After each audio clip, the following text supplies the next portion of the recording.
O Evangelho segundo o Espiritismo. Introdução. Item 4. Sócrates e Platão. Precursores da doutrina cristã e do Espiritismo.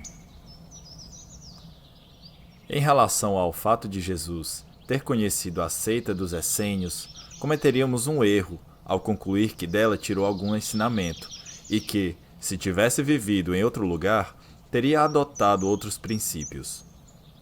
As grandes ideias nunca surgem subitamente. Aquelas que têm por base a verdade sempre possuem precursores que lhes preparam parcialmente o caminho. Mais tarde, quando o tempo é chegado, Deus envia um homem com a missão de resumir, coordenar e completar esses elementos esparsos e de criar um corpo para a doutrina. Desta maneira, não surgindo bruscamente, encontra, quando de sua aparição, espíritos dispostos a aceitá-la. Assim aconteceu com a doutrina cristã, que foi pressentida muitos séculos antes de Jesus e dos essênios, e da qual Sócrates e Platão foram os principais precursores. Sócrates, assim como Cristo, não escreveu nada, ou pelo menos não deixou nada escrito, e também como ele, padeceu a morte dos criminosos, vitimado pelo fanatismo, por ter atacado as crenças tradicionais e colocado a verdadeira virtude acima da hipocrisia e da ilusão dos formalismos, ou seja, por ter combatido os preconceitos religiosos. Assim como Jesus foi acusado pelos fariseus de corromper o povo com seus ensinamentos, também Sócrates foi acusado pelos fariseus de seu tempo, já que eles sempre existiram, de corromper a juventude, proclamando a crença num Deus único, a imortalidade da alma e a vida futura. Da mesma maneira que a doutrina de Jesus apenas pelos escritos de seus discípulos, conhecemos a de Sócrates pelos escritos de seus discípulos, Platão.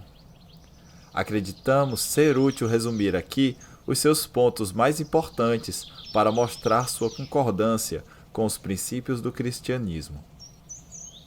Aqueles que julgarem esta comparação uma profanação e que afirmam não poder haver semelhança entre a doutrina de um pagão e o do Cristo, responderemos que a doutrina de Sócrates não era pagã, visto que tinham por objetivo combater o paganismo, e que a doutrina de Jesus, mais completa e mais depurada do que a de Sócrates, nada tem a perder com a comparação, que a grandeza da missão divina do Cristo não será diminuída, e além de tudo, é a própria história que não pode ser sufocada.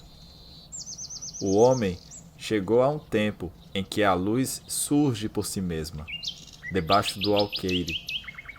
Ele está maduro para encará-la de frente. Pior para aqueles que temem abrir os olhos.